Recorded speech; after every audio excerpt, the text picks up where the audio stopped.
క్షీరసాగర్ శ్రీ కోదండరామస్వామి కళ్యాణ మహోత్సవంలో రాష్ట్ర కార్మిక శాఖ మంత్రి వివేక్ వెంకటస్వామి దంపతులు పాల్గొని సీతారాముల కళ్యాణానికి పట్టు వస్త్రాలు తలంబ్రాలు అందజేశారు. సిద్దిపేట జిల్లా మండల కేంద్ర పరిధిలోని క్షీరసాగర్లోని కోదండరామస్వామి వారి ఆలయంలో సీతారామచంద్ర ప్రభువుల కళ్యాణం సర్పంచ్ కొన్యాల బాలరెడ్డి భక్తులు వైభవోపేతంగా ఘనంగా నిర్వహించారు. ఈ కళ్యాణ మహోత్సవంలో మంత్రి వివేక్ వెంకటస్వామి దంపతులు పాల్గొని వారి భక్తి శ్రద్ధలు చాటారు.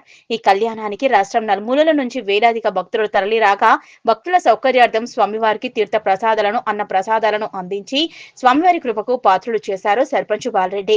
ముందుగా పల్లకిలో డప్పు చప్పులతో ఘనంగా స్వామివారిని సీతమ్మ తల్లి దంపతులను ఊరేగింపుగా నిర్వహించి కళ్యాణ మండపానికి తీసుకువచ్చి కళ్యాణం నిర్వహించారు. ఈ కార్యక్రమంలో ప్రముఖ గాయకుడు నల్లగొండ గద్దర్ పాటలు అందరినీ ఆకట్టుకున్నాయి.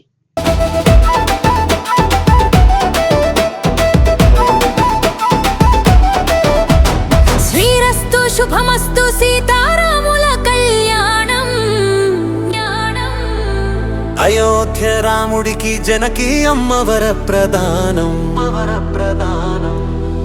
సన్నాయి వాయిద్యాలు మోగినే పందిరిలో జై జై సీతారామంటూ ఊరంతా హర్షధ్వానం. అయోధ్య నగరంలో మంగళ స్థానాలు జనకరాజు ఇంట్లో పండుగ సంబరం. శివధనుసు ఎత్తిన శ్రీరామచంద్రుడు సీతమ్మ హృదయంలో వెలిసిన చందమాముడు. గ్రామ ప్రజలందరికీ కూడా శ్రీరామనవమి శుభాకాంక్షలు. మన సర్పంచ్ గౌరవ ప్రెసిడెంట్ గారు ఎంత పెద్ద ఘనంగా ఈ రోజు శ్రీరామనవమి కళ్యాణం తీర్చడంలో ఇంతమంది ప్రజలందరూ కూడా వచ్చి పూజలు చేసుకొని ఈ రోజు చాలా సంతోషమైన దినం.